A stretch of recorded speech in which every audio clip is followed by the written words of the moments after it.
All right, welcome back to the Corinthians seminar. We're moving on to 1 Corinthians 14 now. And as we do that, as we transition to chapter 14, I think there are a few comments that I really want to start off with. The first is, in this chapter, Paul is going to mostly compare and contrast speaking in tongues with prophecy.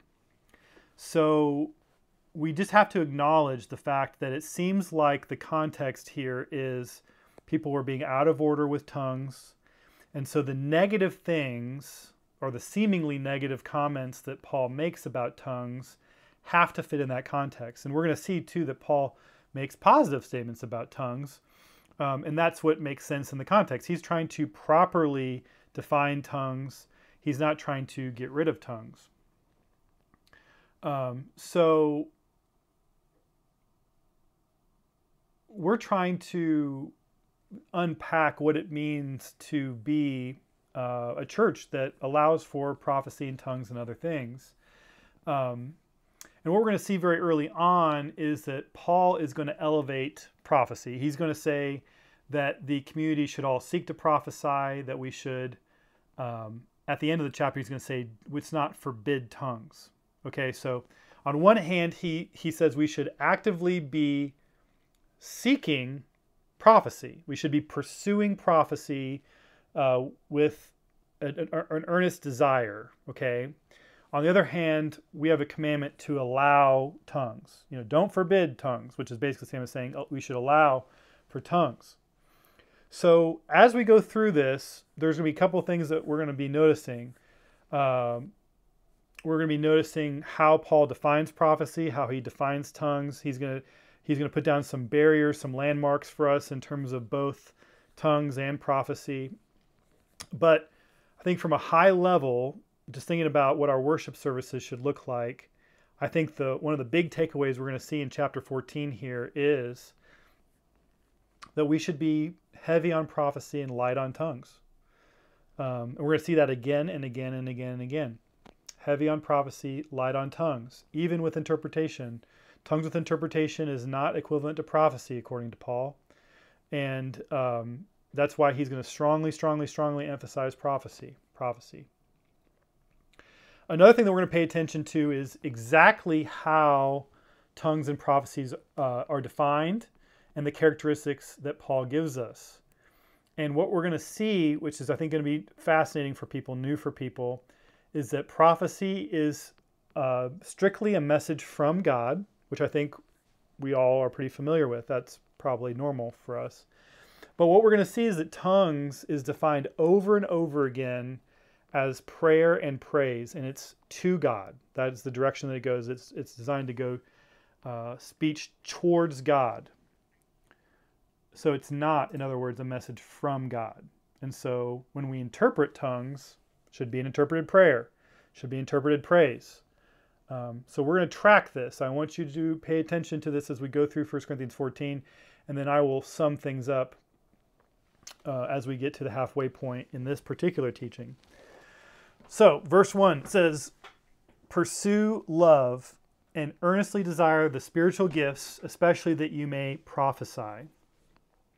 So we are commanded here to pursue love, pursue, as the ESV says, spiritual gifts. Now, it is interesting that the word here is not charismata, which is the normal word for gifts.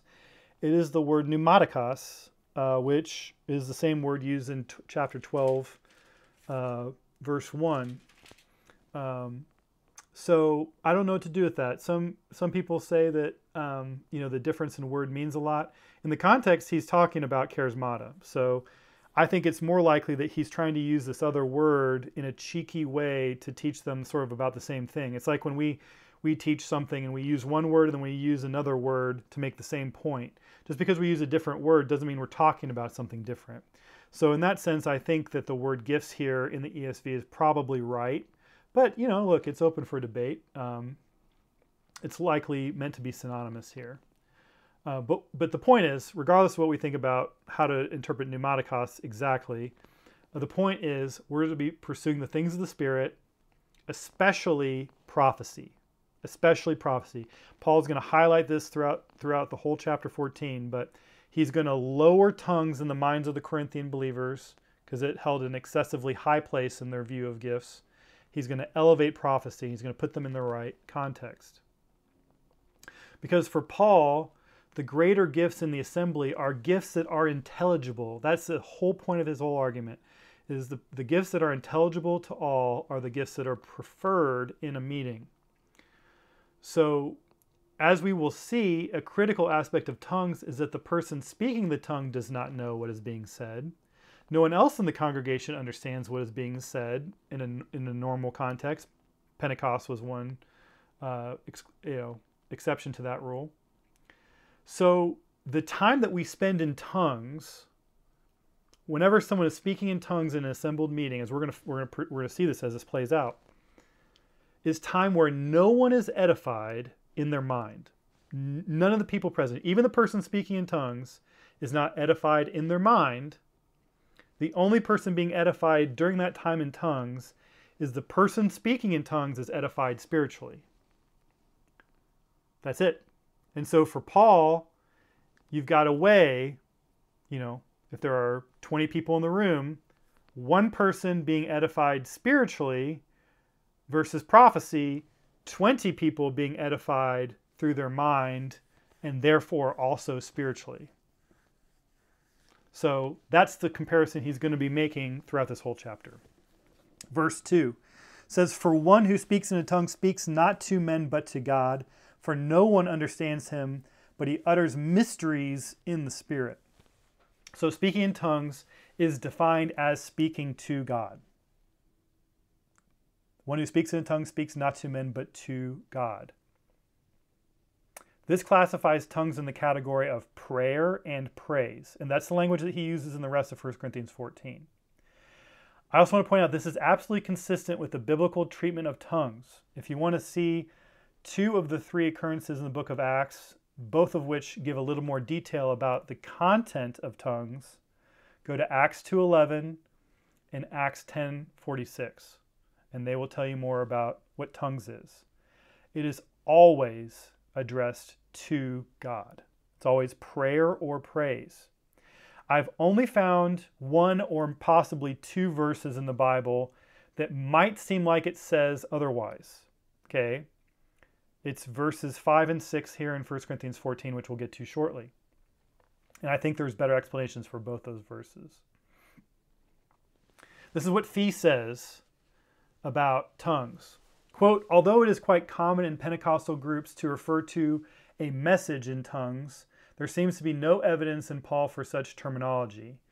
In this passage, the only one of its kind in the Pauline corpus, the tongue speaker is never perceived as addressing fellow believers but God." And he cites verses 13 and 14 and verse 28. "Meaning, therefore, that Paul understands the phenomenon to be prayer, understands the phenomenon basically to be prayer and praise," end quote.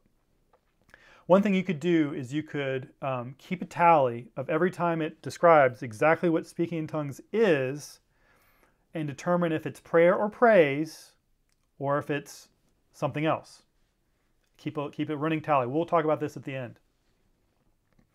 Another important feature of tongues is that the person speaking does not understand the language either. Now, this is made clear by the fact that the person speaking in tongues must pray to interpret. That's verse 13. If the tongue was an inspired utterance that the person immediately understood somehow miraculously or something, I don't know exactly how that would work, but why would they have to pray to interpret? Why would their mind be unfruitful while praying in tongues, as it talks about in verse 14? So it's very clear here, despite some of what the cessationists have said about tongues, the person speaking in tongues does not understand what they're saying. That is absolutely clear. It's unintelligible to them and generally unintelligible to the people around them.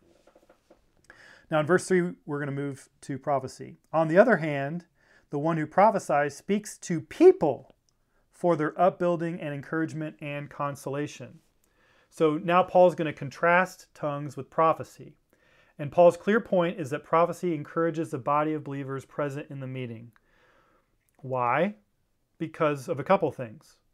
The main thing is the message is being brought forth in the language of the people present, completely in that language. Notice also that the direction of the message is given as to the people. The message is the opposite direction from tongues. Tongues was to God, prophecy is to people. Verse 4. The one who speaks in a tongue builds himself up, but the one who prophesies builds up the church. Now, as Paul later explains in verses 14 and 15, we'll get there in a little bit, there is a spiritual edification that can take place apart from our rational frontal lobe, our brains. There is an edification that happens when we speak in tongues that is spiritual, that is not mental, that is not intelligible to our brains. So when someone speaks in tongues in a meeting, they personally get that spiritual edification, even if they don't understand what they're saying, which they don't. But since the individual speaking in tongues does not know the language, and normally the rest of the congregation does not know that language, literally no one, even the person speaking, is edified in their minds when someone speaks in tongues in a meeting. So for that 15 or 20 seconds, 30 seconds, however long it is, the only edification taking place is that individual's spiritual edification.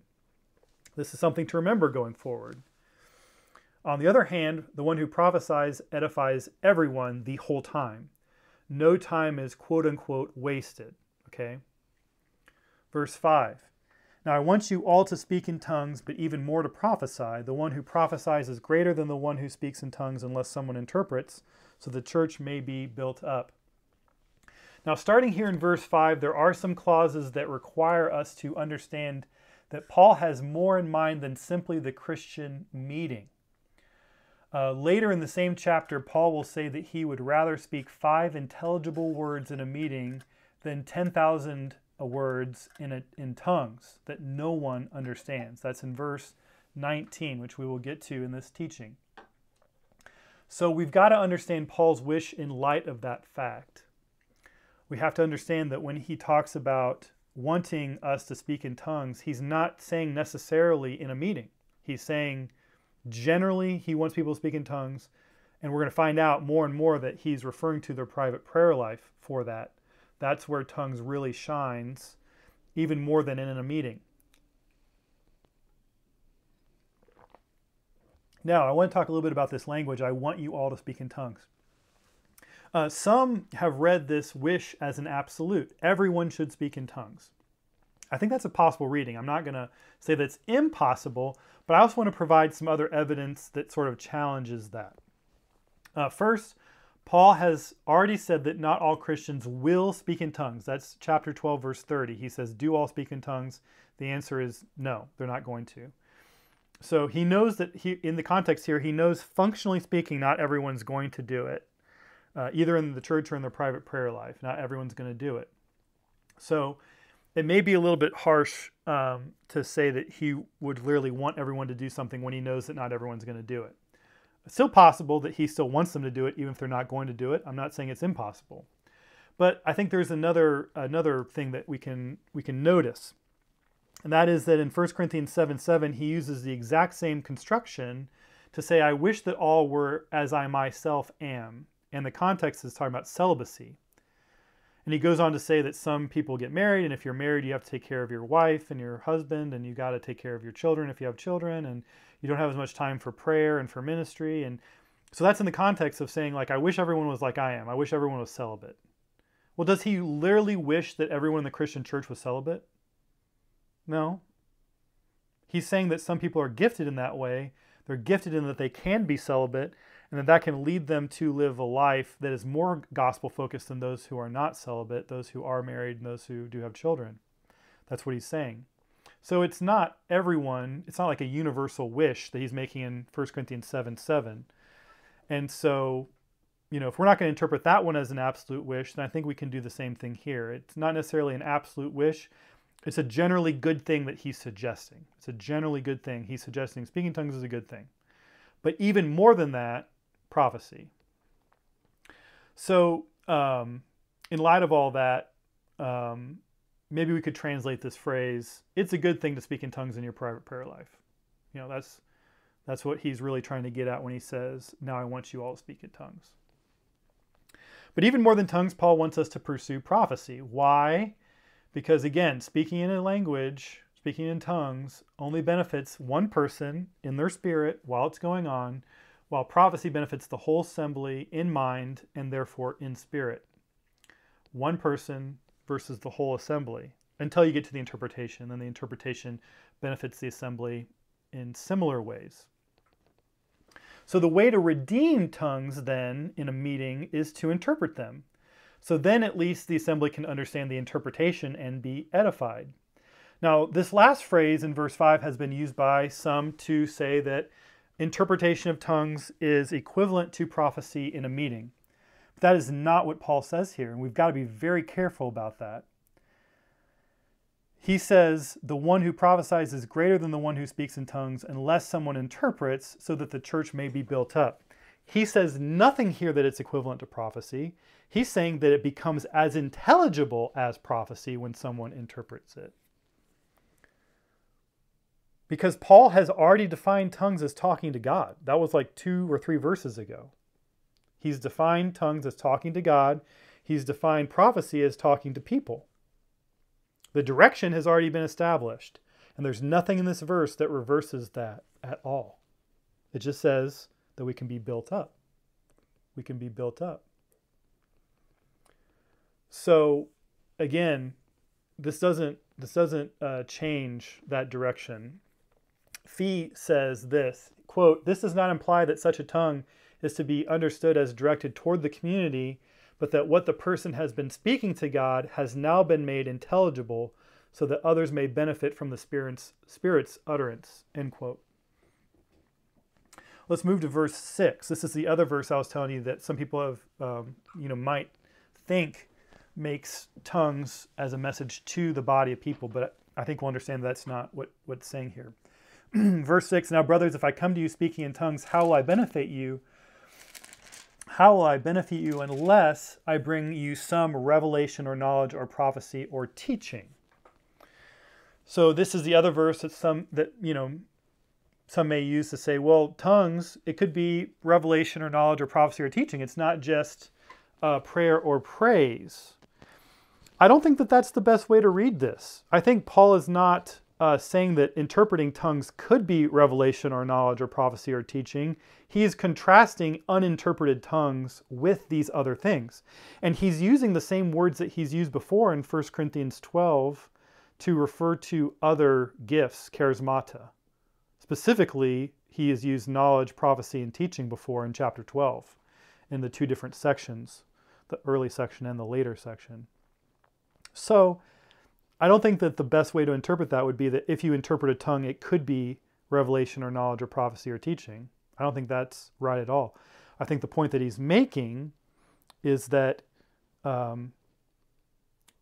there's no benefit to tongues unless it is interpreted. Just like a revelation comes in the knowledge of the people present, just like knowledge comes in the language of the people present, or prophecy or teaching. So, the point I think that Paul is making is that intelligible, understandable utterances in a church are better than speaking in tongues, because speaking in tongues is unintelligible. That's the point he's trying to make. He hammers this home in the next 5 verses, which we'll read together, verses 7 to 11. "If even lifeless instruments such as the flute or the harp do not give distinct notes, how will anyone know what is played? And if the bugle gives an indistinct sound, who will get ready for battle? So with yourselves, if with your tongue you utter speech that is not intelligible, how will anyone know what is said? For you will be speaking into the air. There are doubtless many different languages in the world, and none was without meaning. But if I do not know the meaning of the language, I will be a foreigner to the speaker, and the speaker a foreigner to me." So in this paragraph, Paul builds on an analogy to keep the contrast going between prophecy and tongues. Now, verse 9 assumes that speaking in tongues will generally be in a language that is not understood by those present. It says, if you utter speech that is not intelligible. So Paul is assuming, unlike what some of the cessationists say, Paul is assuming that the language is unintelligible to everyone else. So this bucks against several, Pentecostal beliefs, like the idea that you could use tongues for outreach, like if you go to a foreign mission field, that would be the primary way that you would communicate, was through like miraculously getting like Swahili or something like that. No, that has happened. It just like Pentecost, it can happen, but that is generally not what tongues is. It's generally not what tongues is. And so, since that's the case, it does not benefit the people assembled at all. Put positively, if we want to put this in a positive framework, speech in the meeting should benefit everyone. Whatever is spoken should be intelligible to everyone. I want to point out, too, that verses 10 and 11 about many different languages in the world and being a foreigner to the speaker and the speaker being a foreigner to you, this makes so much more sense in a cosmopolitan ancient setting like Corinth, where you could go to the agora, the marketplace. In day-to-day Corinth, many languages were spoken at that marketplace. So this is something that would have connected easily for them. In our modern American context, we just hear like Spanish. And a lot of us like know a couple words here and there in Spanish. So if someone's speaking Spanish around us, we can sort of pick it up, a little bit of what they're saying. And some of the people in our church are fluent in Spanish and will understand everything and could translate it for us. So anyway, this whole analogy about unintelligible speech, it makes even more sense in an ancient Corinthian context than it does for us today. Although we can still get the point. The point is that foreign speech makes the other person a foreigner and someone that cannot be understood. So this, Paul is saying, is like what happens when someone speaks in tongues in a meeting without interpretation. It's like, I become a foreigner to you, you become a foreigner to me. It's very ostracizing. It's putting up walls, a barrier for people. Verse 12, so with yourselves, since you are eager for manifestations of the Spirit, strive to excel in building up the church. So Paul thinks that seeking manifestations, seeking gifts of the Spirit is a good thing. He continually says that it's a good thing. Seeking after prophecy specifically, he said, is a good thing. The point of all these things, the point of all the gifts and manifestations, is to excel in building up the church. That's what that's the main goal. That's the main highlighted thesis of this chapter is to build up the church.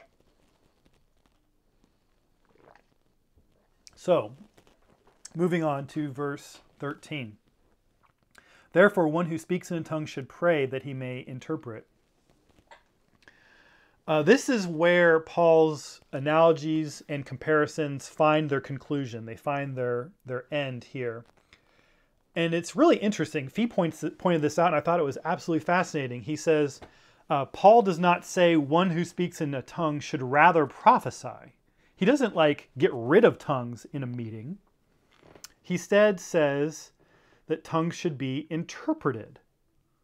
So we aren't to avoid tongues in a meeting. We're going to get to some of the restrictions on tongues in the next teaching. Because there are, generally speaking, harsher restrictions on tongues than there are on prophecy and other utterances. And there's a reason for that, I believe. But here, Paul doesn't say, nope, no tongues, never do tongues, only do it in your private prayer life. He says that they should pray that they might interpret their own tongue. So the people that want to speak in tongues in a meeting, they should interpret their own tongue. They should pray to do that. And the word pray here is the general word for prayer in the New Testament. And I just want to point out, there's nothing wrong with just reading it like it's written. There's no problem just reading it as pray. There's no problem, according to the Bible, seeking after prophecy, seeking after interpretation of tongues. There's no problem with it. We should be asking God to show himself more in our lives, to develop these manifestations, these gifts. It's obviously on God's timetable. It's obviously on God's prerogative, but desiring interpretation of tongues is a great thing. Paul encourages it, and we should too. I think that's the safer way of doing tongues in a meeting, is to have the same person who speaks in tongues interpret their own tongue. Even though I think grammatically it's open, whether that's the way that they always did it in Corinth, or the way that they always did it in the ancient church. Now we're going to go to verses 14 through 19. These are the last verses we're going to cover in this particular teaching. This is where we're going to cut 1 Corinthians 14 in half here. I'm going to read this as a block. Verse 14, "For if I pray in a tongue, my spirit prays, but my mind is unfruitful. What am I to do? I will pray with my spirit, but I'll pray with my mind also. I will sing praise with my spirit, but I will sing with my mind also. Otherwise, if you give thanks with your spirit, how can anyone in the position of an outsider say amen to your thanksgiving when he does not know what you are saying? For you may be giving thanks well enough, but the other person is not being built up. I thank God that I speak in tongues more than all of you. Nevertheless, in church I would rather speak 5 words with my mind in order to instruct others than 10,000 words in a tongue." So, verse 14, there's some, absolutely amazing things here about speaking in tongues. Things that are nowhere else in the Bible that really explain things. I'm so thankful that they're here. I'm so thankful that they found their way into this discourse here that Paul is breathing out by the Spirit. The Spirit of God just working in him mightily. This whole time has been amazing. But the stuff that he describes here is just fantastic. Verse 14 explains that the spiritual benefit to praying in tongues bypasses our brains. It bypasses our minds. Our mind is unfruitful. So the point is we can be spiritually edified without understanding what we're saying. That's amazing. That's super cool in my mind. And so Paul points out, in his mind, I think this whole time there's been this dichotomy about what is going on in the meeting versus what's going on in the private prayer life. And what he's emphasizing is that tongues have a vibrant place in our private prayer life. They absolutely do have a vibrant place in our private prayer life. But then in the meeting, there are limitations to it. In the meeting, there are concerns about it. In the meeting, there are these restrictions that he recommends by the Spirit. And we're going to unpack that even more. But the point I'm trying to make here is that your spirit can be benefited even if your mind isn't, which is unbelievable. He points out that he sings praises to God with his spirit and with his mind. So we should do both. We should pray in the Spirit. We should pray with understanding. We should pray. We should sing in the Spirit, sing praises to God in the Spirit. We should sing praises to God with our mind. And when we do it with our mind, it's much more easy to do that in a meeting because it's intelligible, because it's communally beneficial. Now, he can pray in tongues all he wants in his private prayer life. He can sing in tongues all he wants in his private prayer life. That seems to be the majority of what he's implying here. Another interesting note I want to point out here in this section is that the term "pray with my spirit" is another descriptor for speaking in tongues. And if you use that, you can find a couple of other places where speaking in tongues might get mentioned, even though tongues isn't specifically mentioned. Like Jude, for example. Jude, I think it's Jude 20. And like some people view Romans 8:26 as referring to tongues, although it's not 100% clear if that is. Or even like Ephesians 6, like praying all types of prayer, that maybe tongues isn't included in that. There are these ways of sort of looking at Paul's language here and seeing possibly these other places where tongues may make an appearance in the New Testament. And I'm hoping that I'll be able to teach just a regular teaching on just tongues and talk about everything the Bible says about tongues in a later session. But if I don't get to that immediately, those are some verses that you could look at with the idea of praying with the Spirit. In verse 16, Paul begins by using a phrase similar to pray with the Spirit. He talks about giving thanks with your spirit. Giving thanks is another kind of prayer language. And again, he's talking about tongues in an assembly here. He's saying, if you're giving thanks with your spirit, you're doing a good job of giving thanks, but no one can say amen. How can they say amen if they don't know what you're saying? A couple interesting notes here in verse 16. The outsider. is how it's translated in the ESV. The word is the word idiotes.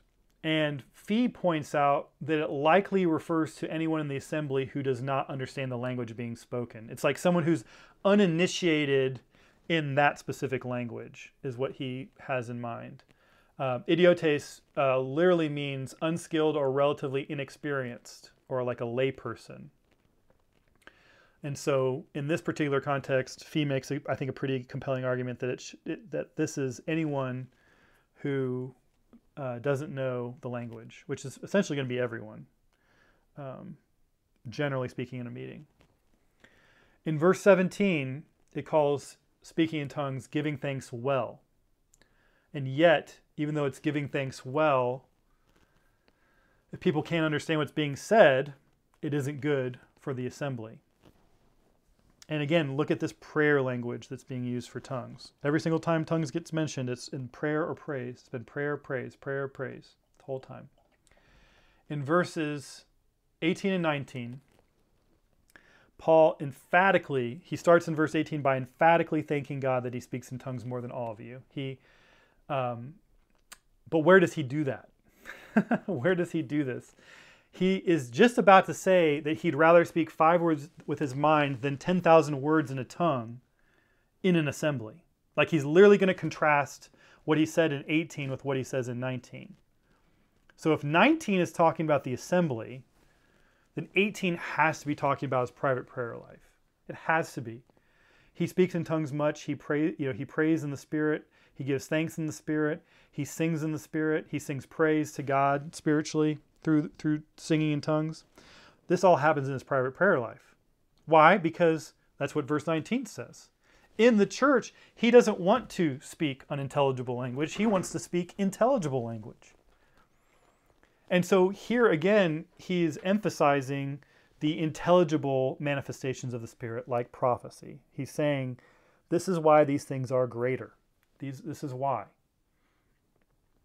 So we cannot come down on the cessationist side of this, which says, we shouldn't speak in tongues at all. We shouldn't have charismatic evidences at all. That's not the argument he's presenting. We're also not saying that tongues has no place, because it has a limited place in the meeting, it has limited importance in our Christian lives. That's also not what we're saying. Paul says that he was glad he spoke in tongues more than any of them. So it must have been important to Paul that he spoke in tongues. So I think those are all really, really fascinating things to think about. We can't be on either side, but we also can't be on the hyper-charismatic side and say, well, we're just going to speak in tongues in the meeting, even interpreted, and we're going to do that a ton. Paul's going to give us some guidance in the second part of the chapter here about how much we should be doing tongues with interpretation in a meeting. And it's going to be a lot less than prophecy. That's what his recommendation through the Spirit is, to do it way less.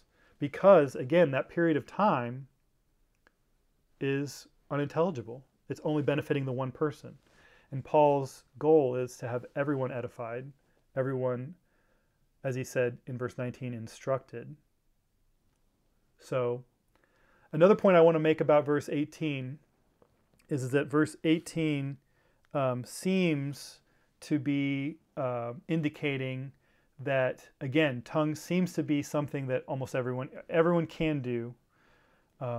Seems to be like a universal gift, as some people have called it. Because it seems like a weird thing for him to say, I'm glad I speak in tongues more than all of you. It'd be weird if they couldn't do it. It'd be weird for him to say that. It'd just be an odd choice for him to just do that. So just to point that out as well. So in the beginning, just sort of summing up what we've seen, in the beginning of chapter 14, Paul has laid out an extensive case comparing tongues with prophecy and other verbal gifts in the context of the meeting. While Paul strongly affirms the importance of tongues, especially in his private prayer life, he nonetheless teaches that tongues do not have a place in the assembly without interpretation. And we're going to see later in chapter 14, he's going to limit how much tongues appears in a meeting. And he's going to do that for the reasons we've already been seeing, I believe. Now, I want to just point out the end of this teaching, the things that we've seen about tongues just in chapter 14. Because again, there is this question about, well, when we do tongues with interpretation in a meeting, what should it sound like? And I've offered up a couple times without this extensive teaching that it should sound like an interpreted prayer or interpreted praise. And I just want to go through in 1 Corinthians, just what's in 1 Corinthians 14, because this is where all the details about tongues are given. Here's what it says. This is just literally what it says about speaking tongues. This is all the characteristics that we can pick up from 1 Corinthians 14. At least this is the list I came up with. Maybe you'll find a couple that I missed. It says speaking tongues is speaking to God, verse 2. Speaking in tongues builds up the individual, verse 4. This happens in the spirit bypassing the mind. It's unintelligible language, verse 9. It is something that we could pray to be able to interpret, verse 13. It is called praying in a tongue, verse 14.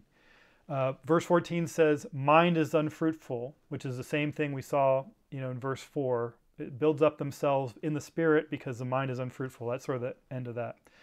Verse 15, it's called praying in the Spirit. Verse 15, it's called singing praise with the Spirit. Verse 16, it's called giving thanks with the Spirit. Verse 17, it's called giving thanks well. So according to my count, that means it's called prayer or praise or speaking to God 1, 2, 3, 4, 5, 6 times. 6 times in 1 Corinthians 14. It's defined as prayer or praise or speaking to God. In Acts 2:11, it says that they were speaking in tongues and telling in our own tongues the mighty works of God. They were praising God on the day of Pentecost. That's 7. Acts 10:46 says they were speaking in tongues and extolling God, praising God again. That's 8. That is 8 verses. That's 8 verses between 1 Corinthians 14 and the book of Acts that define tongues very specifically as prayer and praise to God. There are 0 verses that suggest in any way, shape, or form that it is a message from God to people. So I don't know where that comes from other than a misunderstanding of verse 5 or a misunderstanding of verse 6. But in the context of 1 Corinthians 14, that is swimming way upriver from the 6 things that it lays out very clearly from my perspective. And again, I'm welcome to other thoughts on this. If there are verses or things that I'm missing on this, I don't want to be found wanting in that way. But at the end of the day, I think the biblical picture here is pretty clear that we're talking about talking to God. So speaking in tongues with interpretation should sound like an interpreted prayer. It should sound like an interpreted praise time to God. So the other point I want to make about that, not to keep bearing this. I'm not trying to, whatever, beat up this belief so much. But I just want to point out that some people believe, some Pentecostals have believed this, and I think we were taught something similar, that there's this like public tongues and private tongues, that there's like this private prayer thing, and then there's this public thing. The context in 1 Corinthians 14 has both in mind. He has his private prayer life in mind, and he has the public setting in view. They're both there. And you can see that very clearly in verses 18 and 19. Very clearly that he has both in mind simultaneously. And Paul never says, well, when you're praying in tongues in your house, you're talking to God, but when you're in a meeting, it's a message from God. That's not what he says. That's not what he says. What he says in verse 5 is that when the person who's interpreting can make sure that the church is built up. That's what verse 5 says. Well, how can that be? How can that be? How can it be that someone who interprets a prayer, a divinely inspired prayer or praise to God, how would that edify people? How would that build people up? I would just encourage people to look at the Psalms. How many times do we see prayer or praise to God revealed to us in the Holy Scriptures in the Psalms? What about the epistles? There are prayers that are laid out for us in the epistles that are beautiful prayers. Some of the most beautiful things that God has ever revealed to man have come through prayers. The prayers of Jesus, remarkable prayers, incredibly uplifting, incredibly upbuilding. So, I just as we close this out, and again, we're going to talk more about how to practice tongues in a meeting in the next teaching, but just my final exhortation here is that I think the Bible, especially in 1 Corinthians 14 here, where it talks about tongues, this is the only place in the Bible where it unpacks these things about tongues. And it talks about it as prayer and praise and directed to God. So when we interpret it, it should sound like that. And I know that's going to take time for us to sort all this out and figure out how that works practically. I get it. I'm not saying people should turn on a dime and, I'm not trying to mandate any of this stuff. I'm just saying if we're trying to use the Bible as our guidepost, if we're trying to use the Bible as our source for what we believe about tongues, this is what it says. And so therefore our practice should follow that. And I think the other thing that we can take, the other practical takeaway that's really strong, and we're going to get into it even more in the next section here, is that I think the strong emphasis of our meetings should be prophecy, not tongues with interpretation, because that is where the time is maximized for everyone present. Now we're going to unpack, I know everyone probably has on their mind right now, the sign to unbelievers and the sign to believers and how to take that and deal with that. So we will definitely deal with that in the next teaching.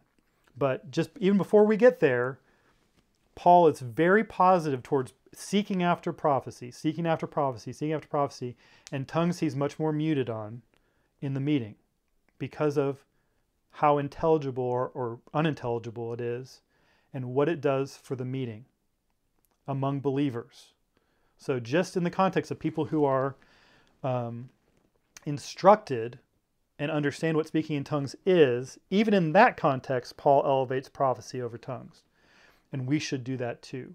And as we investigate this next part of the chapter, we're going to see how that distinction gets actually amplified with unbelievers. So that's where we're heading next. We're heading next into the end of 1 Corinthians 14.